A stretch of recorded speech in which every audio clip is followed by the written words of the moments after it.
क्या हुआ जी, इधर जगह नहीं है क्या? खुश रहिए खुश रहिए।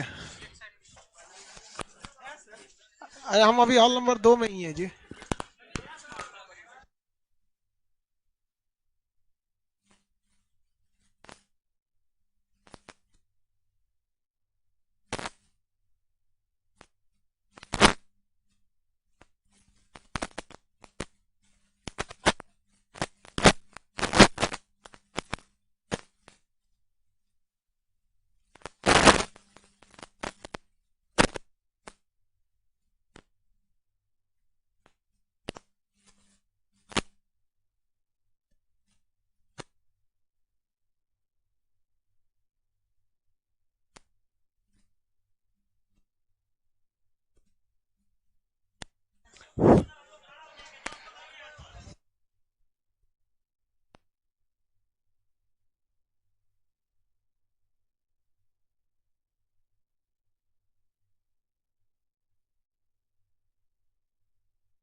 कहाँ तक समझाए थे?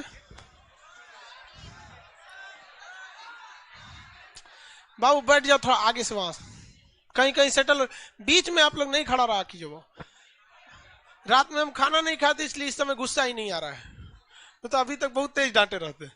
दमे नहीं है, हम भूल गए थे रात में खाना खाना क... इसलिए आज हम डांट नहीं रहे, दमे नहीं लग रहा है, डांटे कैसे?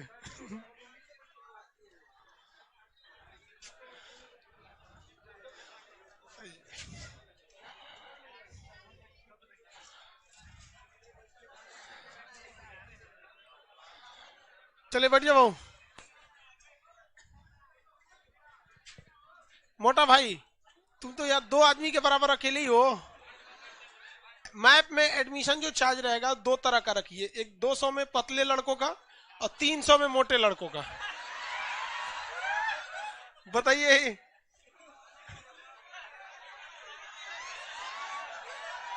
चलिए मटेरियल आप लोग ले लिए बाबू। मेरे 4 लड़के लोग की वजह से पीछे 40 लड़के डिस्टर्ब हो रहे हैं। आपको खड़ा होना है तो पीछे खड़े हो जाइए, नहीं तो आगे आगे बैठ जाइए। आगे आ जाओ ना, जाओ आगे आ जाओ, उधर से निकल जाओ और कहीं कहीं सेटल हो जा। सब लोग को गुड मॉर्निंग। एप्लीकेशन वाले लोग, लाइव सेंटर सब गुड मॉर्निंग। जमुई बैठी है, पीला पीला टी शर्ट। जल्दी जल्दी कहीं सेटल हो जाए, फिर चालू करते हैं हम लोग नक्शा। हाँ, बेंच खाली है, जाओ वहां देखो पीछे, पीछे खाली एक बेंच, जल्दी जाओ जल्दी। मोटा भाई तुम भी, खाली है वहां पे। सब लोग स्टार्ट करते हैं हम लोग। भागलपुर, जहानाबाद, जल्दी जल्दी बैठिए आप लोग। ये कौन बेवकूफ है सब यहाँ पे? जल्दी जल्दी नीचे, जगह नहीं है यहाँ, हल्ला होता है।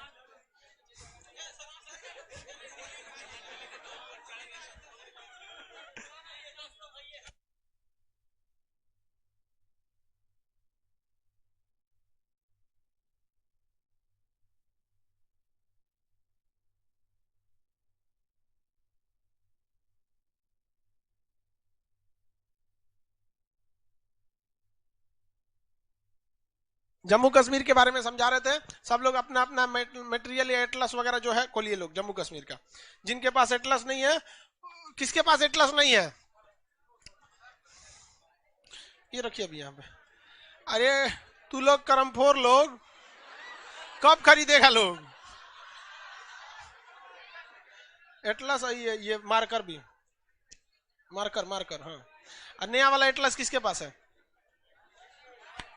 हाँ यही है, यही देखो भाई। लाइव वाले लोग सब लोग देखेंगे, ये है स्कूल एटलस। सबके पास एक स्कूल एटलस होना चाहिए।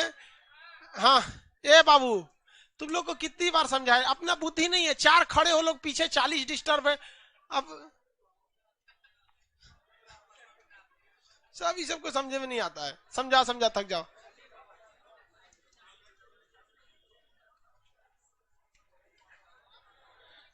ये क्या कर रहा है? कोई टीचर आपको कुछ बोल रहे थे? अरे यार, टीचर के पास एडमिशन नहीं होता है तो दूसरे को बोलने लगता है। जो छोड़ने दो एप्लीकेशन वाला, आप टेंशन नहीं लीजिए बाबू, कोई बेचारा एप्लीकेशन पे कर रहा है कि सर आपको एक टीचर कह रहे थे पता नहीं क्या क्या। वो जब जब टीचर लोग में एक खराबी होती है ये सब चीज, अपना एडमिशन नहीं होगा ना दूसरे को करिया दो। भाई देखिए ये बात हम स्वीकार करते हैं कि हमारे पास कुछ बहुत बड़ी खराबी है। एप्लीकेशन पे 11 लाख लड़के हैं, फोन उठाने वाला कोई नहीं है। यहां पर लड़के इतने हैं, बैठने के लिए जगह जल्दी नहीं रहता है। ये सब थोड़ा थोड़ा दिक्कत हो जाता है, लेकिन एक चीज में आपको दिक्कत नहीं आएगी, जो है पढ़ाई। बाकी चीज की हम गारंटी नहीं लेते। चलो भाई देखो यहाँ पे ये कौन सा है, ये आप सब लोग लेंगे। ये सुगा कलर का आप लोग को हाईलाइटर लेना है। सुगा कलर के अलावे अगर कोई लिया तो थूर थार देंगे हम। कौन सा कलर लेना है? सुगा का। लड़की लोग को बीच में ये काला कलर का खरीद लेती है सब। जो जगह बोलेंगे उस पे इस तरह से सुगा कलर का ही मारकर कोई से रंग देना है। समझ में गया कि नहीं आ गया? ध्यान देना है, या तो सुगा कलर का, सुगा कलर या ब्लैक कलर कोई नहीं खरीदेगा, बंद हो जाएगा उसके ऊपर। श्रीनगर के ऊपर लगाएंगे बंद हो जाएगा श्रीनगर। सुगा कलर का हाइलाइटर, एक ये एटलस। मटेरियल आप लोग ले लिए होंगे। मटेरियल कितने लोग के पास नहीं है? अभी भी बचा है सभी सब। तो क्या कर रहा है लोग? तुम लोग जनगणना के काम में आएगा लोग।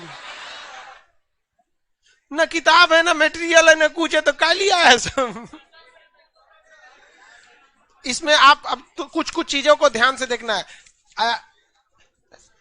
पेज नंबर 10 जम्मू कश्मीर खोलेंगे लोग, जिनके पास नहीं है अगल बगल में देखेंगे लोग। ए सामने देखो लोग, कौन सी बतिया रहा है? हाँ? ये सब लोग ध्यान से देखिए। सब लोग जम्मू कश्मीर का नक्शा खोलेंगे लाइव सेंटर में। सब लोग खोल दिए नक्शा। जिसके पास नहीं है अगल बगल में देखिए, मेरी ओर ध्यान दीजिए। पकड़ो, किसका भाई?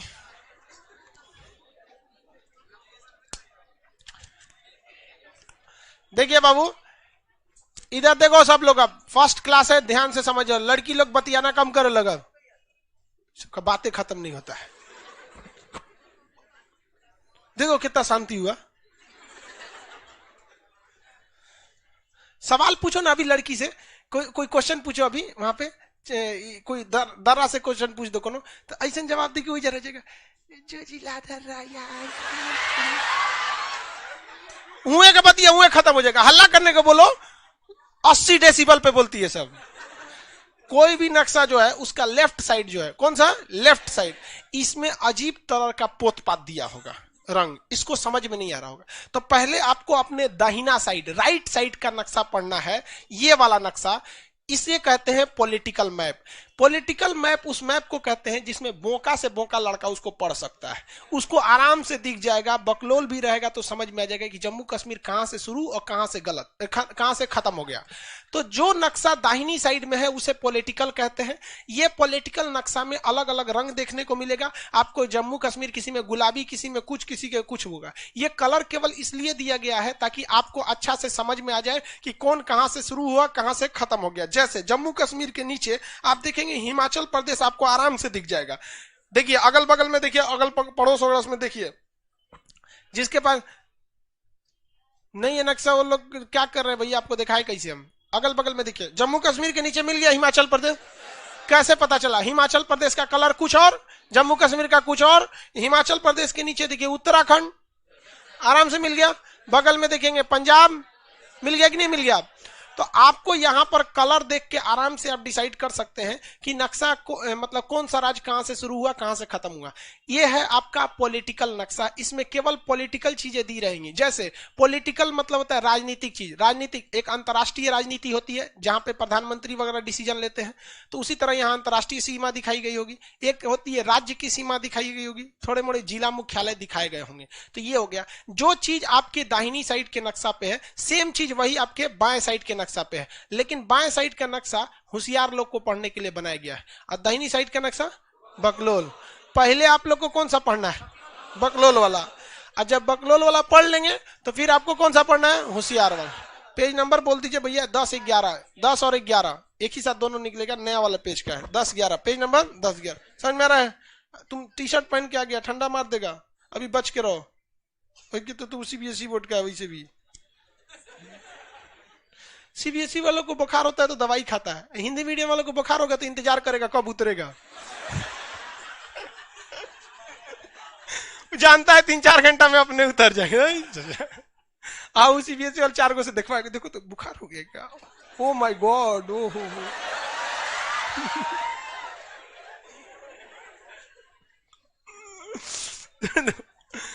ये नक्शा में आपको जो चीज यहां बनी है सेम चीज यहां बनी हुई है, कोई अंतर नहीं है, एक रत्ती भर अंतर नहीं है।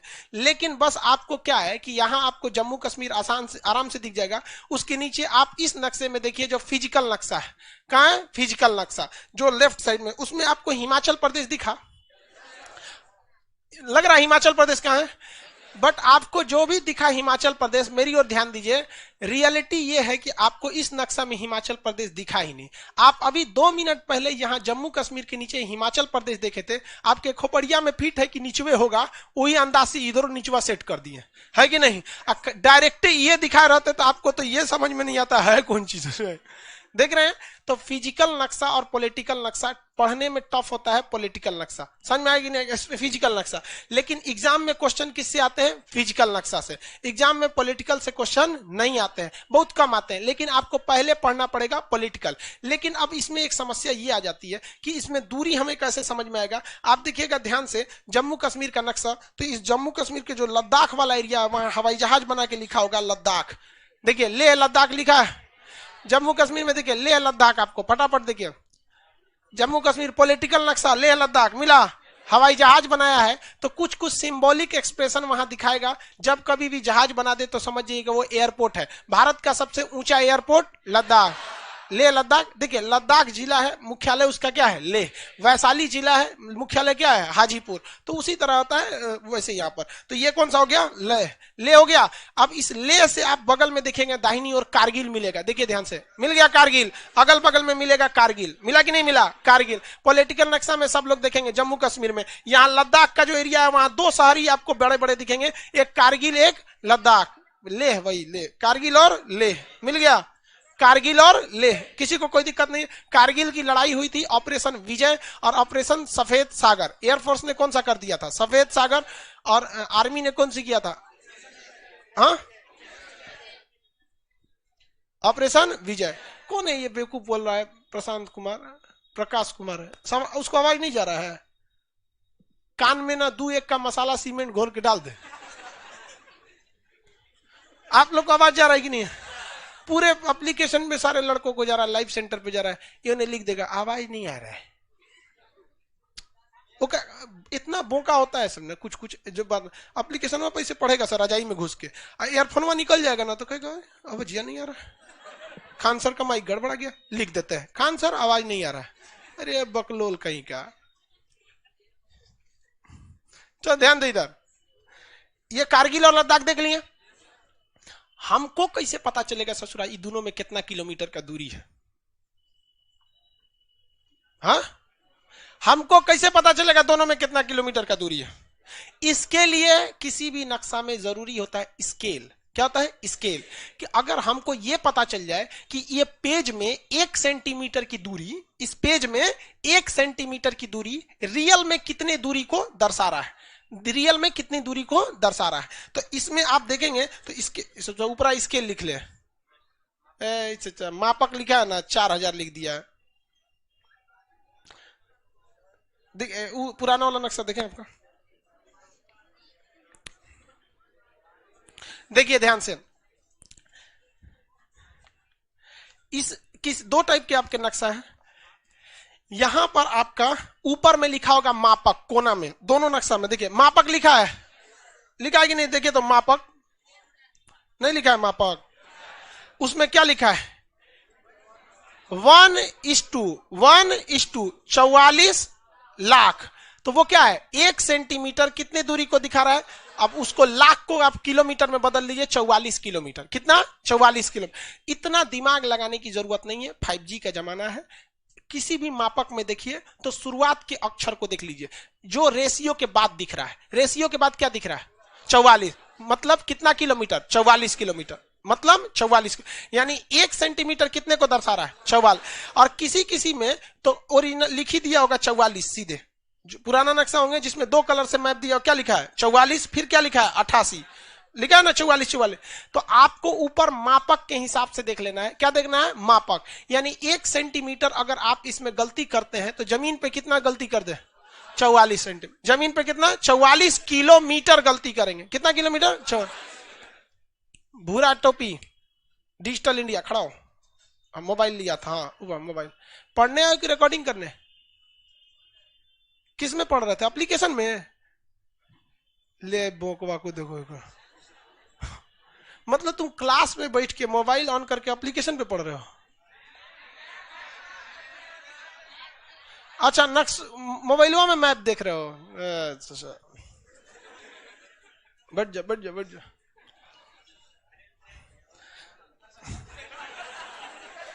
सब विचित्र विचित्र आता है सब पटना में एकदम। पता है, हमको कभी कभी फील होता है कि हम दुनिया में किसी बेवकूफ से बेवकूफ को पढ़ा सकते हैं, क्योंकि इससे बेवकूफ दुनिया में मिलेगा कहां? नक्शा के क्लास में नक्शा नहीं है। गलत बात है कि नहीं? आप बताओ, किसी की शादी में दूल्हा छूट जाए तो फिर तो बाराती फायदा उठा लेगा। तो भाई नक्शा की क्लास में अगर नक्शा छूट जाए तो एकदम घोर अपराध है। ये बताइए भाई, इस पेज पर पर्टिकुलर इस पेज का जो स्केल यानी मापक है वो 1 सेंटीमीटर कितने को दर्शा रहा है? कितने सेंटीमीटर को? लाइए इधर। आपको स्केल 2 तरह से मिलेगा, या तो रेशियो में देगा, उसमें भी कंफ्यूजन नहीं होना है। रेशियो से पहले जब भी देगा 1 सेंटीमीटर देगा, और उधर जो अक्षर लिखा रहेगा जितना संख्या में उसको क्या कर लेना है? ले लेना है। तो आपका 44 किलोमीटर। और नहीं तो आपका लैम्बर्ट को दिखाएगा तो उसमें सीधा लिख देता है। लैम्बर्ट का मापक दिखाएगा तो उसमें सीधा लिखेगा 1 सेंटीमीटर की लंबाई खींचेगा इस तरह से। लैम्बर्ट में इस तरह से दिखाएगा। देखिए, एक लाइन खींचेगा इसे, फिर दूसरा कलर से सफेद ऐसे, और ये लाइन कितने सेंटीमीटर की रहेगी? 1 सेंटीमीटर की। कितने सेंटीमीटर की? 1 सेंटीमीटर। और यहां लिख देगा, यहां 0, यहां 44, यहां 88। तो आपको दिख जाएगा कि 1 सेंटीमीटर 44 और अगला भी 44। आपको ये कंफर्म करने के लिए ये वाला नंबर दिया, यानी 1 सेंटीमीटर कितने को दर्शा रहा है? 44 किलोमीटर को दर्शा रहा है। कितने किलोमीटर को? 44 किलोमीटर को। आप स्केल देखना समझ गए? किसी को कोई दिक्कत है? अब आप बताइए, अब हम आपसे कह देते हैं कि लद्दाख से कारगिल की दूरी बताइए, तो आप अंदाज से देख लीजिए कितनी सेंटीमीटर की दूरी दिख रही है। आपके पास नक्शा नहीं है क्या? आप ही के ले लिए हैं? नहीं, बड़ा वाले में अलग अलग स्केल होता है, हर पेज का स्केल अलग होता है। लगभग कितने सेंटीमीटर दिख रहा है? लगभग 3 सेंटीमीटर। कितना? 3। अब भाई एक्यूरेट हमको थोड़ी पता है। एक्यूरेट निकालने के लिए बीच में एक धागा रखिएगा। मान के चलिए सीधे जहाज जा रहे हैं तो सीधे रख दीजिए, अगर जहाज से जाना है तो कैसे? सीधे। अब बाई रूट जाना है तो सड़क नक्शा लेके वहां क्या रख देना है? धागा बिछा देना है, फिर खींच के नाप लेना है कितना सेंटीमीटर। कितने सेंटीमीटर दिख रहा है? कितना सेंटीमीटर? तो कितना दूरी हो जाएगा? 1 सेंटीमीटर 44 किलोमीटर का 3 से 3 चौको 12, 132 किलोमीटर। कितने किलोमीटर? 132 किलोमीटर। हाँ, लगभग में है। तो हम एक्यूरेट कहां बता रहे हैं? हम एक्यूरेट नापे भी तो नहीं है। हम एक्यूरेट ये भी थोड़ी नापे कि एक्यूरेट 3 सेंटीमीटर है ही नहीं ना। तो कितना? 132 किलोमीटर आता है। किसी को कोई दिक्कत नहीं। अब ये कंफर्म कैसे होगा? तो आप लोग जैसे यहाँ ऑफलाइन में तो ज्यादातर लड़के बिहार के होंगे, इसमें आउट ऑफ बिहार कितने लड़के? कहाँ गए जी आप लोग? यूपी के? आइए गए, कोई बकलोलवा को करा गया के हैं।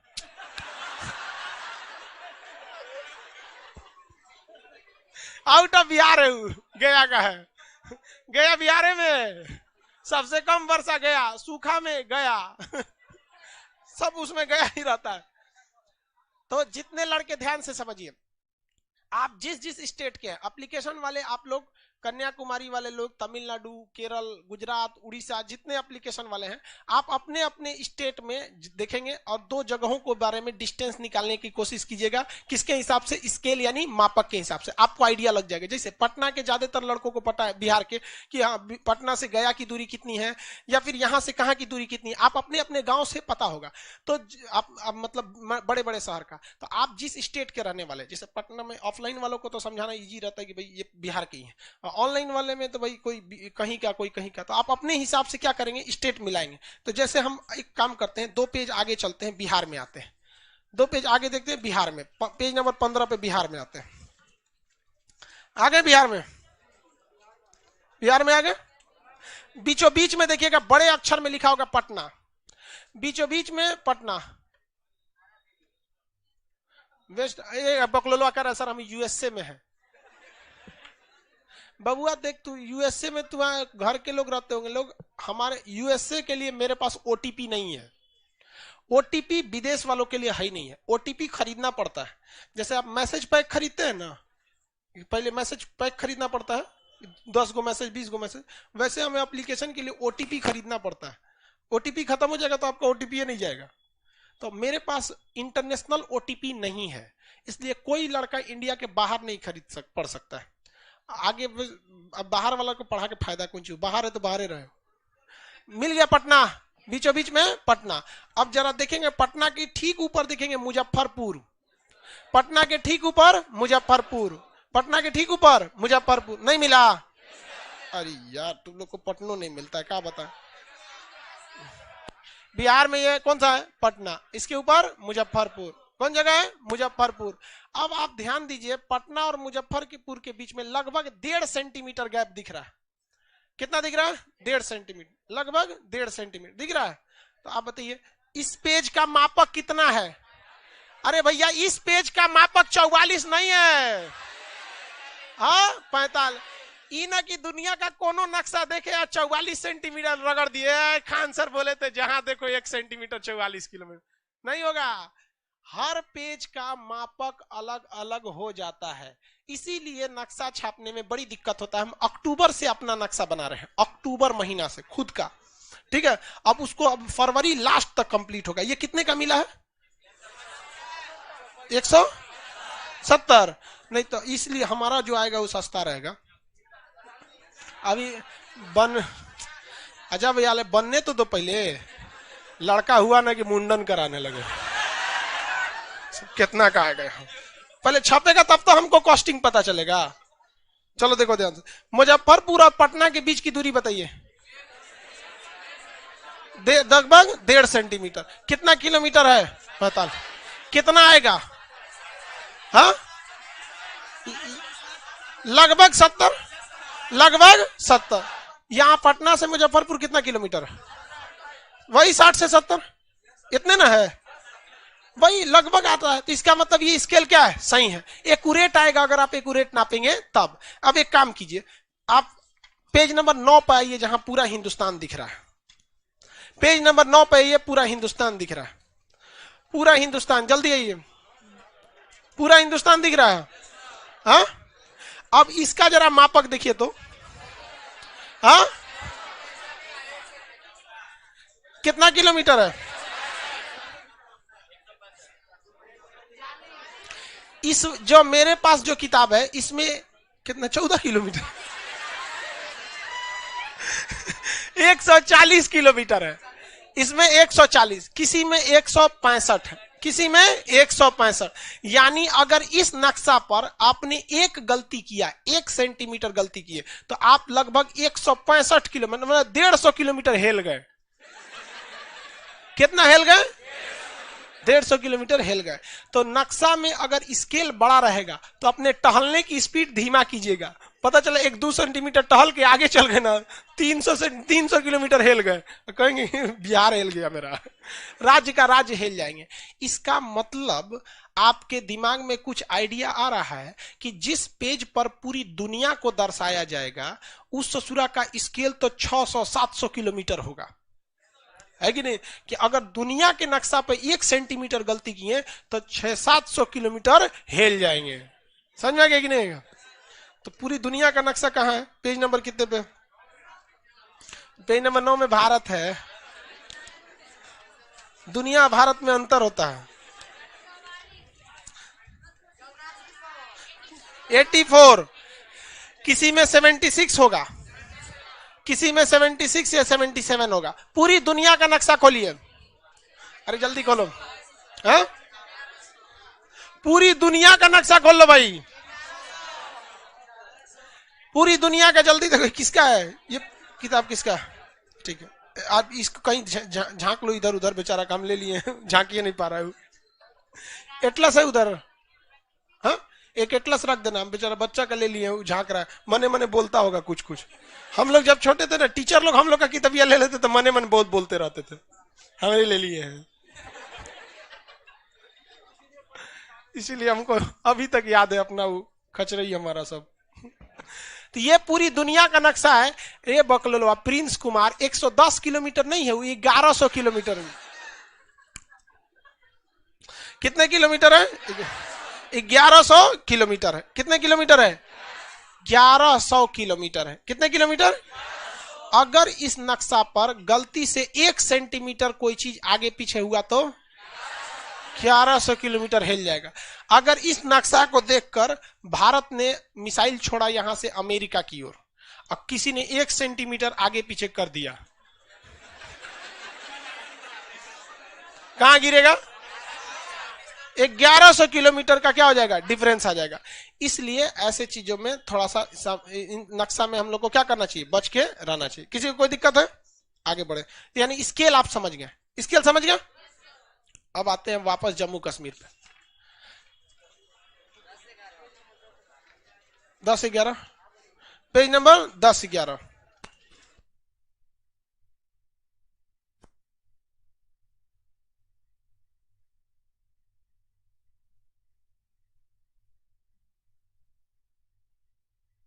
ठीक है, स्टूडेंट का क्लास लेना पड़ रहा। अब आगे बताएं, स्केल में किसी को दिक्कत?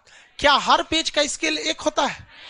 देखिए, वो हो भी सकता है, नहीं भी हो सकता है, डिपेंड करेगा। जितना ज्यादा एरिया को कवर करेंगे ना, स्केल बड़ा लेना पड़ेगा। कंसेप्ट समझ में आ रहा है कि नहीं आ रहा है? हाँ, वो भी सेम ही होता है, अमीन नापता है, बट उसका एरिया छोटा छोटा होता है क्योंकि उसको खेत नापना है। सेम ही होता है, देखिए कॉन्सेप्ट सेम होता है, बट उसका क्या होता है, थोड़ा उसको एक गांव दिया जाता है तो उसके पास बड़ा सा नक्शा होता है केवल एक गांव का। आप जरा देखिए, ये एक पेपर का साइज है, ठीक है, डिमाइल साइज इसे बोलते हैं। जो आप पेपर फोटोकॉपी करते हैं उसे A4 कहते हैं, ये डिमाइल साइज है।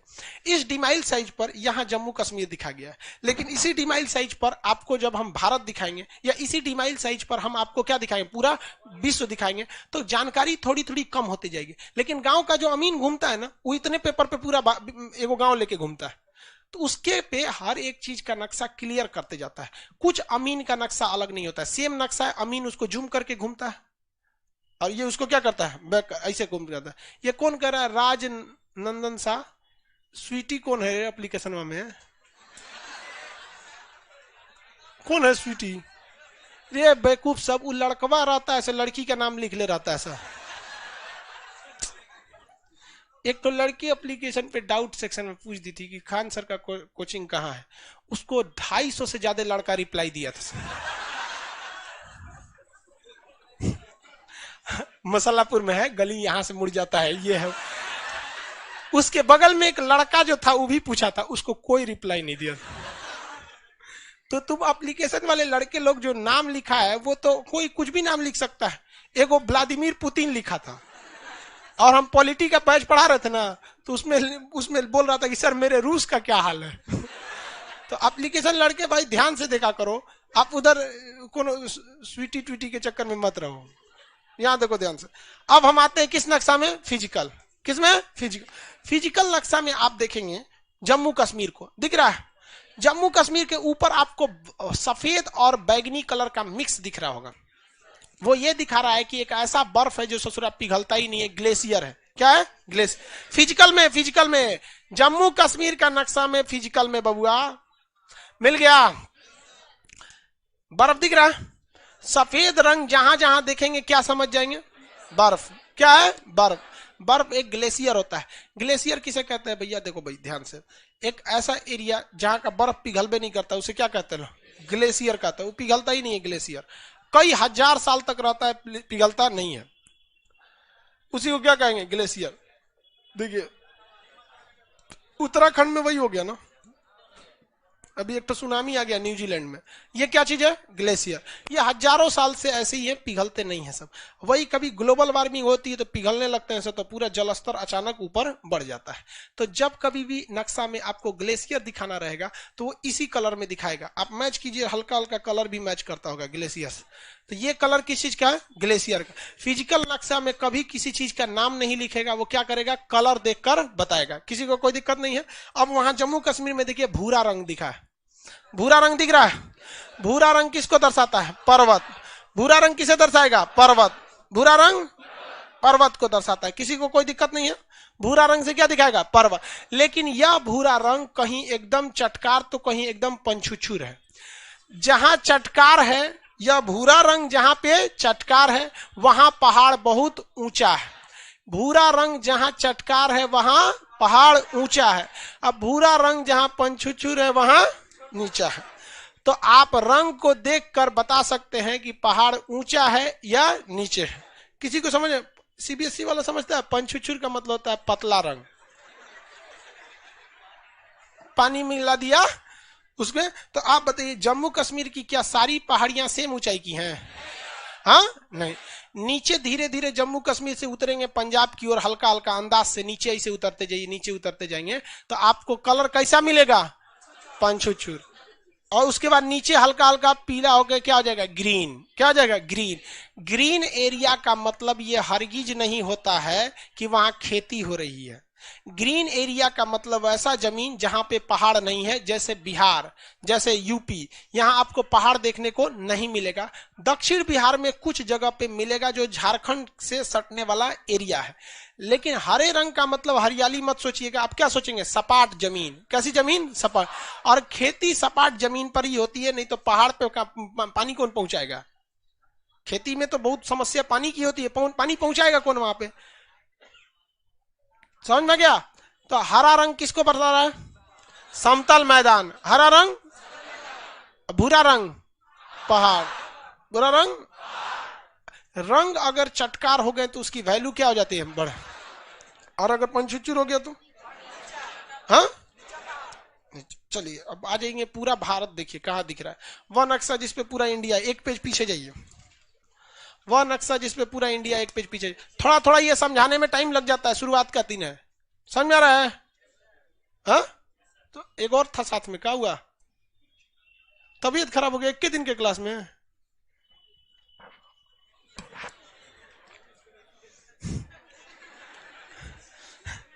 कल एक के दिन क्लास किया, तबीयत खराब हो गया। चलिए ध्यान दीजिए ना, इस नक्शा में आपको इंडिया दिख रहा है और नीचे में भी क्या दिख रहा है? इंडिया दिख रहा है। इसमें आप पॉलिटिकल इंडिया को देखिए। पॉलिटिकल इंडिया को देख रहे हैं? जल्दी देखिए। पॉलिटिकल इंडिया देख लिए? इस पॉलिटिकल इंडिया के नीचे समुंदर दिख रहा है कि नहीं? समुंदर दिख रहा है पॉलिटिकल इंडिया के नीचे? समुंदर ही नहीं दिख रहा है। अरे नीचे पूरा अरे क्या है ये समुंदर है। हाँ पूरा समुंदर है। समुंदर यानी जलीय चीजों को किस कलर से दिखाता है? नीला रंग से। किसे? नीला। किसे? नीला। लेकिन हमको ई कैसे, जैसे हम पहाड़ देख के बता दिए कि पहाड़वा ऊंचा है कि नीचा, कलर देख के। लेकिन हम इसमें तो कलर सब एक के जैसा लिखा है। तो देखिए पॉलिटिकल नक्शा में रंगों का कोई महत्व नहीं होता है। वो उसमें रंग हर जगह एक के जैसन कर देगा। आप जाइए इसके दाहिनी साइड में फिजिकल नक्शा में और फिर देखिए समुंदर को। दाहिनी साइड के फिजिकल नक्शा में जाइए और फिर देखिए समुंदर को। दाहिनी साइड के फिजिकल नक्शा में जाइए फिर देखिए समुंदर को। समुंदर देख रहे हैं? अब वह समुंदर जब भारत से सटने वाला है तो उसका रंग हल्का हल्का पंछुछुर हो गया है। तो हल्का रंग हो गया है। रंग कैसा हो गया? हल्का। इसका मतलब वहां पर समुद्र की गहराई कम है। समुद्र की गहराई कम है। और जहां एकदम गाढ़ा नीला है वहां अगर कोई चल गया तो हचाक से चल जाएगा नीचे। समझ में आ गया कि नहीं आ गया? तो जहां एकदम हचाक से गहरा होगा वहां नीला रंग चटकार, और जहां उथला पानी होगा वहां नीला रंग पंछुछू। तो रंगों का एक विशेष महत्व देखने को कहां मिलता है? फिजिकल नक्शा में।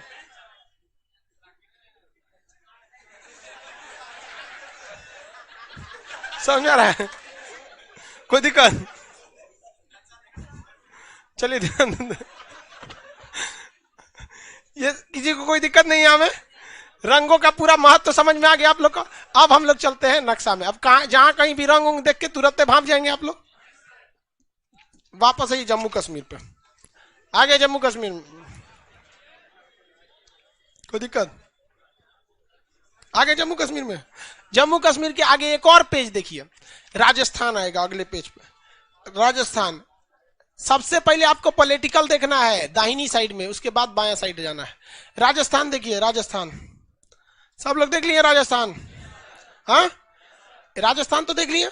अब फिजिकल में देखिए तो राजस्थान देखें, पीला रंग रंगा है, पीला रंग दिया है। तो पीला रंग मतलब मरुस्थल, पीला रंग मतलब मरुस्थल। मरुस्थल मरी हुई जमीन को कहते हैं मरुस्थल, जहां दूसरा कोई पेड़ जिंदा नहीं रह पाता है, ऐसे जमीन को मरा हुआ स्थल यानी मरुस्थल, डेजर्ट कहते हैं। उर्दू में उसे रेगिस्तान कहा जाता है, हिंदी में उसे मरुस्थल, इंग्लिश में उसे डेजर्ट कहा जाता है। किसी को कोई दिक्कत नहीं? आगे बढ़ जाए। अब उसमें जो पीला रंग है, लेकिन क्या पूरे के पूरे राजस्थान में पीला रंग है? थोड़ी भी खेती लायक जमीन है या नहीं है? कैसे पता खेती लायक है? हरा रंग, हरा रंग मतलब बराबर है, समतल है, तो खेती लायक जमीन है कि नहीं है? बहुत खेती लायक जमीन है राजस्थान में। मसाला वगैरह तो राजस्थान में अच्छा खासा हो जाता है। समझ में आ गया? किसी को कोई दिक्कत? क्या राजस्थान में पहाड़ है? कैसे पता? कैसे पता? भूरा रंग। अब अगर भूरा रंग मतलब पहाड़ है तो उस भूरा रंग के पास पहाड़ का नाम भी लिखा होगा। पर ये कौन सा नाम लिखा? कौन सा पर्वत? अरावली। कौन पर्वत? अरावली। दुनिया की सबसे नई पर्वत कौन सी है? हिमालय है। दुनिया की सबसे पुरानी पर्वत अरावली। दुनिया की सबसे पुरानी पर्वत अरावली। किसी को दिक्कत नहीं है? वहां क्या लिखा है? अरावली। क्या अरावली की ऊंचाई हर जगह सेम है? कहीं कहीं पे पूरी तरह से रद्द हो चुका है और कहीं कहीं पे पूरी तरह से चटकार है अरावली। तो आप पहाड़ों को देख सकते हैं, मरुस्थल पहचान सकते हैं, सब पहचान सकते हैं। किसी को कोई दिक्कत नहीं है? आगे बढ़ जाए, वापस आ जाए जम्मू कश्मीर में। अब स्टार्ट करते हैं। अभी तक तो आपको टेलर चल रहा था, समझा रहे थे कि नक्शा पढ़ना कैसे। आगे बढ़े, आगे नक्शा में, पॉलिटिकल नक्शा में। अब एक आदमी दो, किसका नक्शा है ये? नक्शा किसका? ये सुगा कलर। देखिए, जो जो जगह बताएंगे उस पे सुगा कलर को बता देना है। जैसे आपको लद्दाख बताएं तो लद्दाख के पास आपको क्या करना है? क्या दांते से काट लिया क्या इसको? इसका ठोड़वा टूट गया है।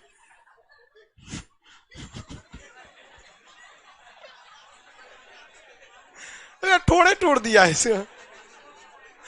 क्या किए? ले जो जगह है उस पे ऐसे ऐसे थोड़ा सा पोत दिए।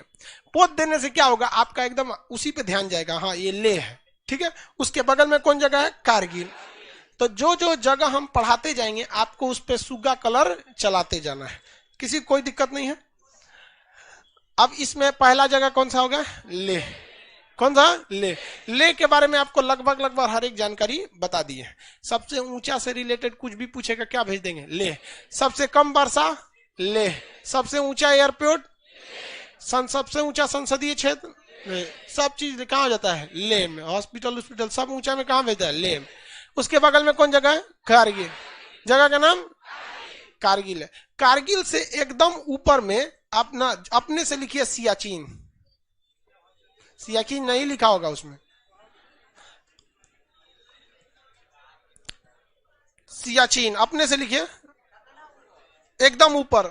चाइना में मत हिल जाइएगा, जितना ऊपर जा सकते हैं। जैसे ये है ना, यहां देखिए, ये जम्मू कश्मीर है, यहां कारगिल है ना, यहां लिखेंगे सियाचिन। ये सियाचिन, ये तो पॉलिटिकल में आ गया। अब ये देखिए मेरी ओर, हसमुख लाल सामने देखो, ये सियाचिन है। यहां पे सियाचिन क्या चीज है? ग्लेशियर। ग्लेशियर भूरा से लिखेगा कि सफेद से? जगह को क्या किया रहेगा? सफेद। अब हमें सियाचिन देखना है तो अंदाज से हम फिजिकल नक्शा में जा सकते हैं। अंदाज से जाइए आप फिजिकल नक्शा में। कैसे? मेरी ओर पहले देखिए, एक दो दिन मेरी ओर ध्यान से देखिए ताकि आपको तरीका समझ में आ जाए।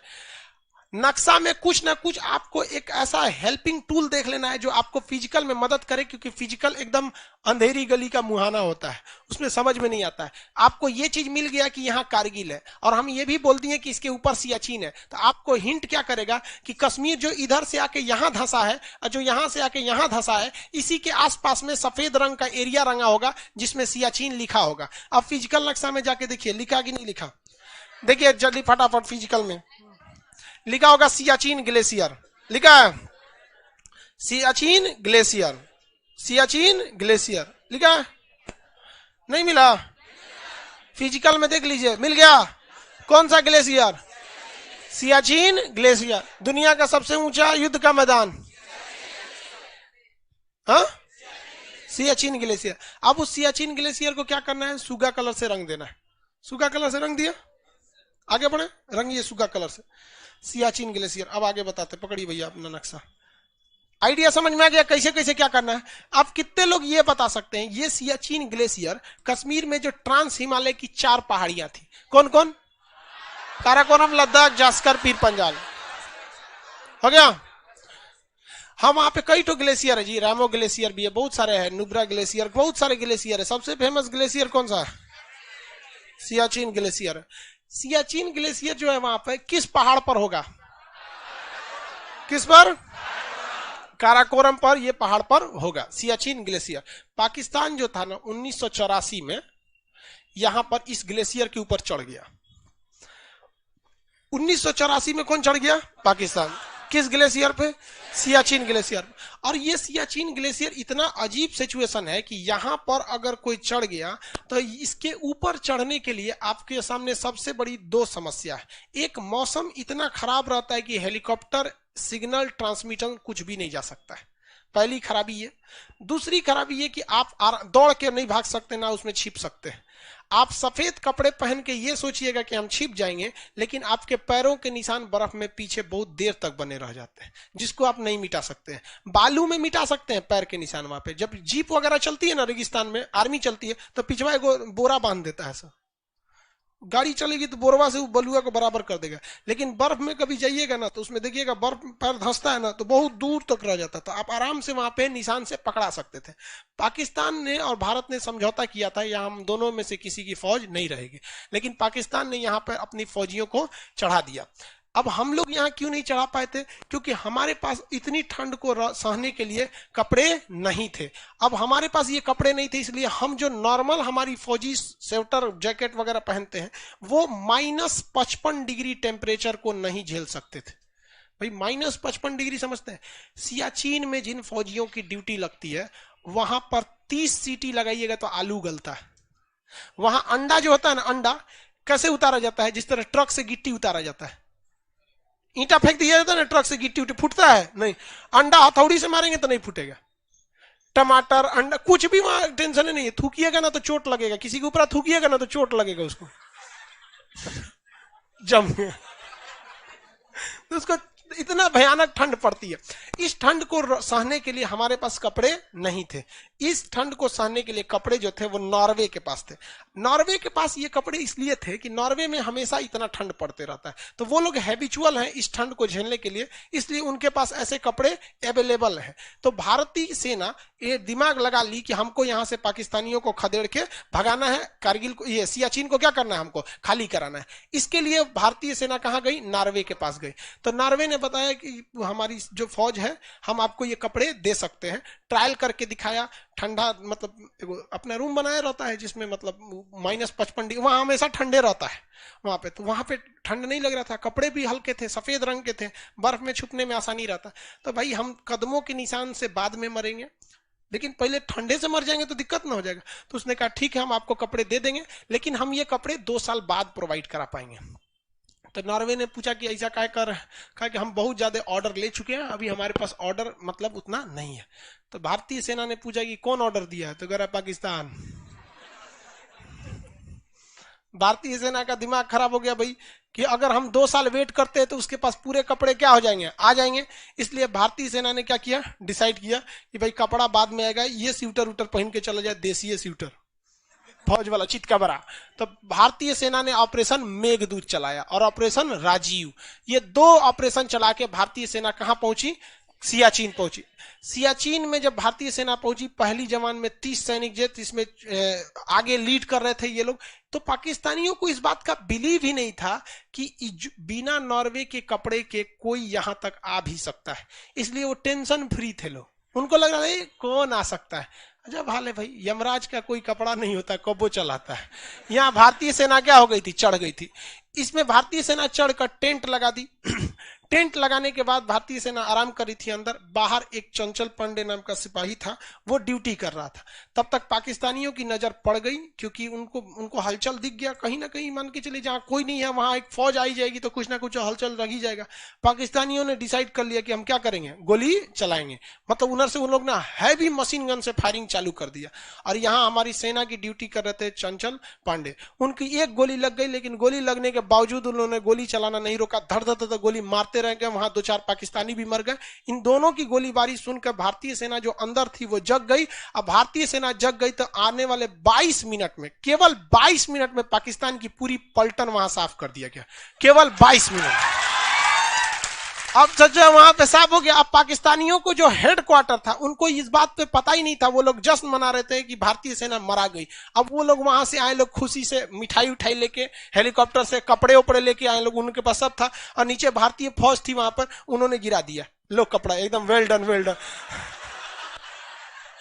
भारतीय सैनिकों के पास केवल एक चीज की कमी थी, किस चीज की? कपड़ों की।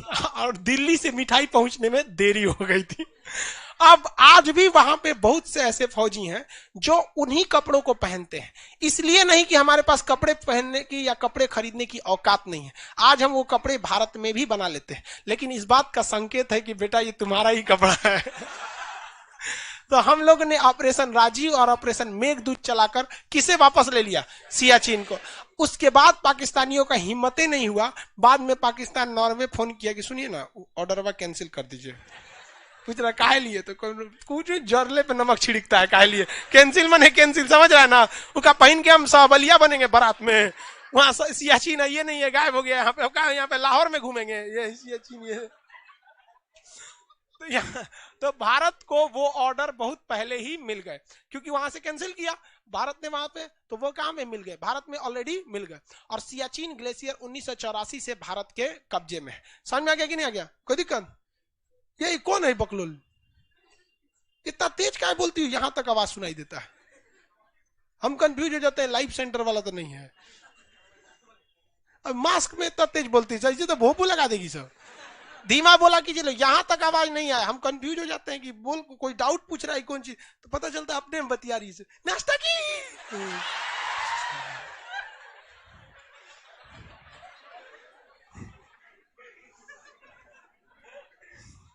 तो पीछे से बैठाना चालू कर देंगे लड़की सबको, हल्ला हुआ तो।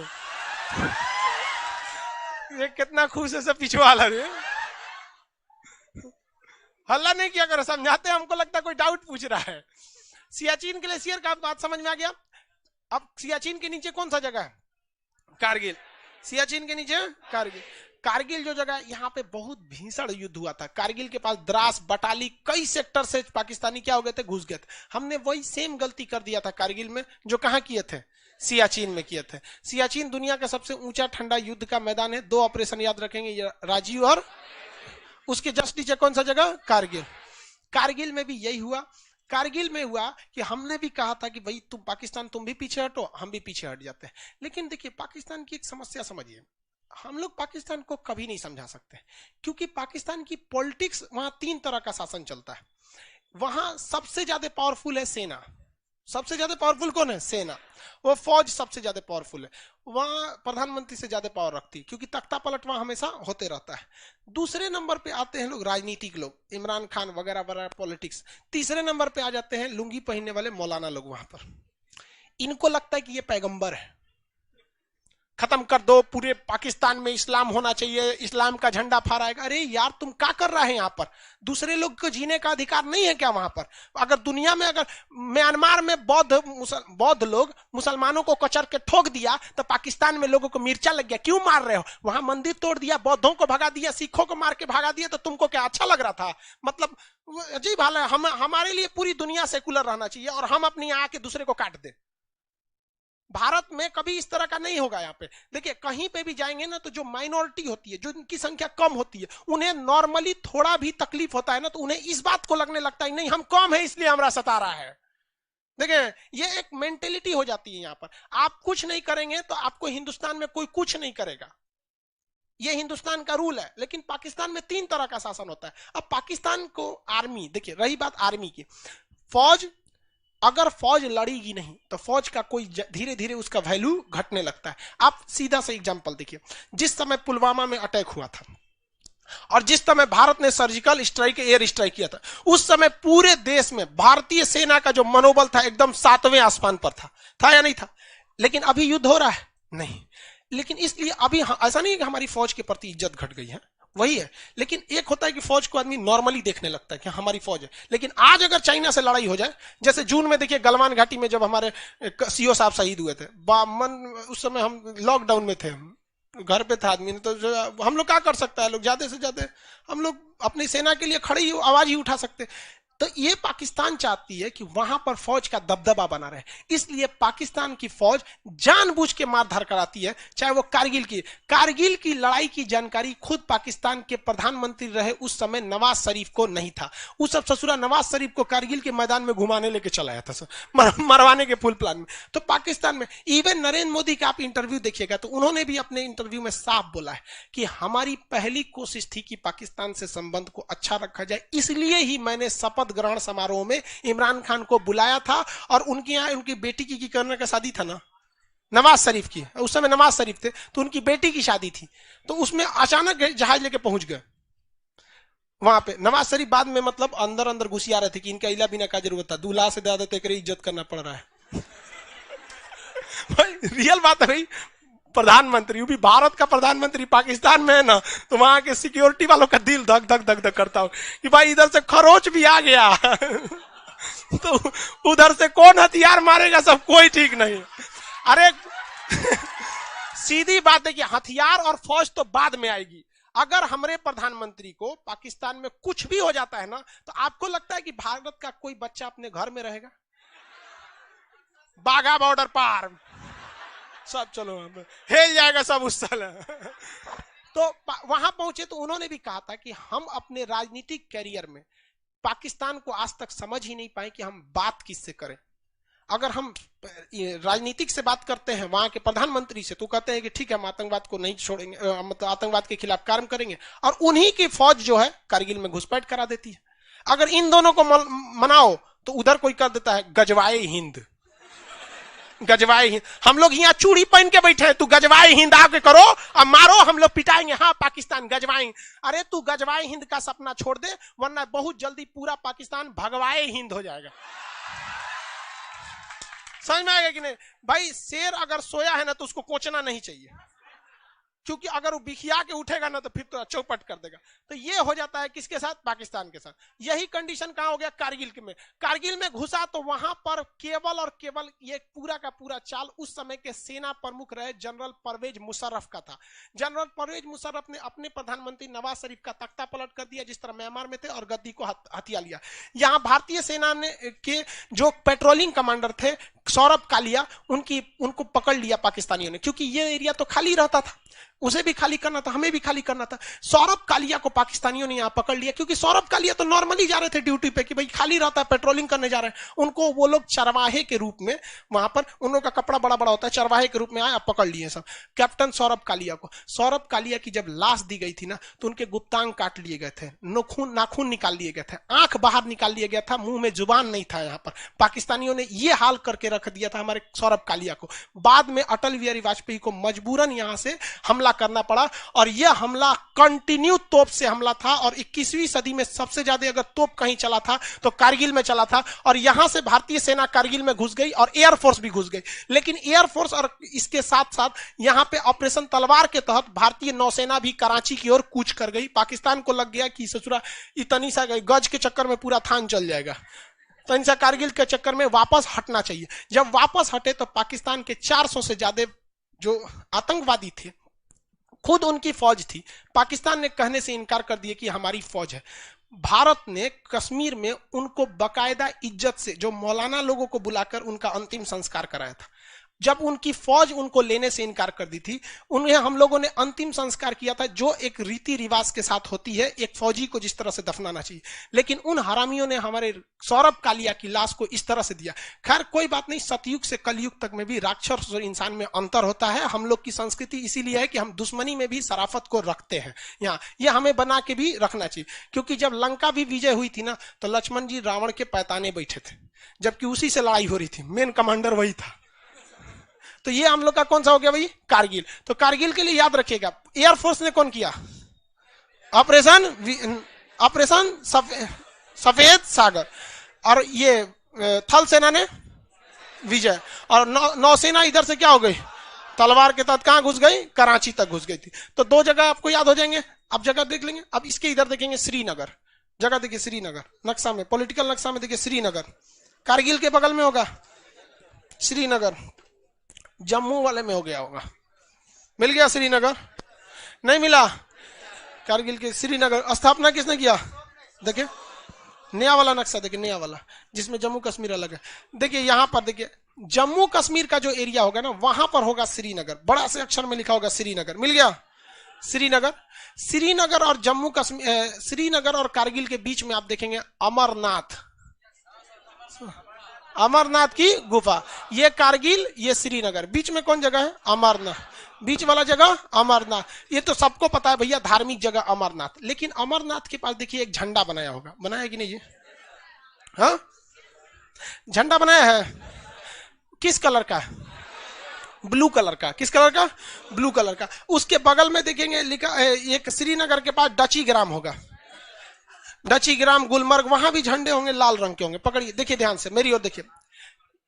दुनिया में कहीं पे भी ना दो तरह के टूरिस्ट प्लेस ज्यादा देखने को मिलते हैं। एक ऐसा टूरिस्ट प्लेस जहां लोग केवल घूमने जाते, जैसे ताजमहल हो गया, उसको धर्म से कोई मतलब नहीं है। लाल किला धार्मिक चीज नहीं है, धार्मिक नहीं ना है वहां पे। और कुछ ऐसे टूरिस्ट प्लेस है जो धार्मिक के लिए प्रसिद्ध है, जैसे अमरनाथ, वैष्णो देवी, निजामुद्दीन औलिया, ख्वाजा मोइनुद्दीन चिश्ती, या स्वर्ण मंदिर, रथ मंदिर, कैथेड्रल चर्च, ये एक धार्मिक स्थल होते हैं। तो ये दो तरह के आपके झंडे इस नक्शा में देखने को मिलेंगे जब जब पढ़िएगा। अगर कोई टूरिस्ट प्लेस है और वह टूरिस्ट प्लेस किसे, जैसे हाँ अयोध्या टूरिस्ट प्लेस है, वहां पे अयोध्या राम मंदिर अयोध्या, तो जब भी धार्मिक टूरिस्ट प्लेस रहेगा तो वहां झंडा ब्लू कलर का रहेगा। लेकिन नॉर्मल टूरिस्ट प्लेस रहेगा तो वहां झंडा रेड कलर का रहेगा। किस कलर का रहेगा? रेड कलर का। समझ में आ गया कि नहीं आ गया? किसी को कोई दिक्कत? धार्मिक झंडा रेड कलर का नहीं मारेंगे, क्योंकि रेड कलर खतरे का संकेत होता है, धर्म खतरे का संकेत नहीं होता है। किसी को कोई दिक्कत नहीं। आप सारे संकेत धीरे धीरे समझ जाएंगे कि नहीं समझ जाएंगे? आपको अमरनाथ मिल गया? बताइए अमरनाथ के पास जो झंडा है किस कलर का?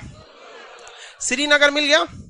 श्रीनगर के पास, श्रीनगर से ठीक आगे देखिए गुलमर्ग लिखा होगा। श्रीनगर से पाकिस्तान की ओर गुलमर्ग, श्रीनगर से पाकिस्तान की ओर क्या लिखा है? गुलमर्ग। क्या लिखा है? गुलमर्ग। मिल गया गुलमर्ग। देखिए गुलबर्गा अलग है, वो कर्नाटक में है गुलबर्ग, और ये क्या है? गुलमर्ग। क्या है? गुलमर्ग। अब आप बताइए गुलमर्ग का जो अक्षांश है, देखिए 0 डिग्री नीचे है, भारत के नीचे से जाती है 0 डिग्री, 23.5 डिग्री कर्क रेखा बीच से जाती है, 24, 25, 26, 27, 28 ऐसे है। तो जो ये तो कौन सा डिग्री है? 0 डिग्री, ये 23, 23.5 ऐसे कर। तो ये जो गुलमर्ग है जो जगह है, ये निम्न अक्षांश के पास है या उच्च अक्षांश के पास? उच्च अक्षांश के पास है। क्वेश्चन पूछा था उच्च अक्षांश अनुसंधान केंद्र यानी हाई लैटिट्यूड रिसर्च सेंटर कहां है? गुलमर्ग। कहां पे है? गुलमर्ग। तो क्वेश्चन पूछेगा तो बता देंगे, high altitude research centre Gulmarg. Khan GS research centre, question बता देंगे लोग ना। अब आप बताइए गुलमर्ग तो घूमने वाला भी जगह है, वहां भी झंडा लगाना जरूरी है। ब्लू कलर का लगाएं कि रेड कलर का? हाँ रेड कलर, वो बर्फीला जगह स्केटिंग के लिए फेमस है, नहीं देखते लकड़ी ले लेता है और इसे घसटाते चलता है ऐसे उसको खेलने वाला होता है, तो वो स्केटिंग वाला जगह मिल गया कि नहीं बन गया, किसी को कोई दिक्कत नहीं है, आगे बढ़ जाए। उसके आगे मुजफ्फराबाद देखिए, बॉर्डर पे एकदम कोना में मुजफ्फराबाद, नहीं मिला, मुजफ्फराबाद मिला कि नहीं मिला, आतंकवादी रिसर्च सेंटर, हाँ मुजफ्फराबाद, वहां रिसर्च होता है कैसे। अभी हालिया में एक सूचना आई है मुजफ्फराबाद से, वहां के जो रिसर्च सेंटर वाले हैं उन्होंने एक प्रस्ताव पारित किया है कि जितने भी ये चीज करने हैं वो सारे के सारे चीज, मतलब आतंकवादी घटना करना है, अब हथियार से नहीं करना है, हैवी ट्रक ले लेना है, क्या लेना है, हैवी ट्रक, अब भीड़ में चढ़ा देना है। समझ में आ गया कि नहीं आ गया। तो अभी कुछ दिन ऐसा सब चालू भी कर दिया, सब यूरोप से इसका परीक्षण चालू हो गया है, भीड़ वाले एरिया में बंदूक ले ले रहा है, ट्रक से मारते चल जा रहा है। तो ये आतंकवादी रिसर्च सेंटर कहाँ है, मुजफ्फर। वापस आइए श्रीनगर, फटाफट देखते हैं पहुंच रहे हैं कि नहीं। श्रीनगर आ गए, कारगिल, श्रीनगर के बाद कारगिल मिल गया, ले कौन सा ले, श्रीनगर, जल्दी जल्दी उंगली रखिए वहां जहां बोल रहे हैं, श्रीनगर, ले, कारगिल, सियाचिन, अरे हे बकलोलवा खाली टहल रहा है वैसे ऐसे, इंडियन आर्मी का टोपी पहन लो, बोल रहे हैं ले कहाँ है, तो कारगिल, ले, रुक ये नहीं रहा है कहीं। श्रीनगर के नीचे देखिए पुलवामा, श्रीनगर के नीचे पुलवामा, हाँ मिल गया पुलवामा, श्रीनगर के पास क्या है, पुलवामा। 14 फरवरी को वैलेंटाइन डे से पहले ये तारीख याद रखिएगा, याद है, पुलवामा में हमारे निहत्थे सैनिक जो जा रहे थे ड्यूटी के लिए बारूद से उड़ा दिए, हालांकि उसके बाद उनका भी ठोकाई हुआ, घर में घुस के हुआ। समझ में गया पुलवामा। आज के लिए इतना ही रहने देते हैं, कल करेंगे, कल सबके पास मटेरियल ये सब होना चाहिए। ब्लैक डे है 14 तारीख।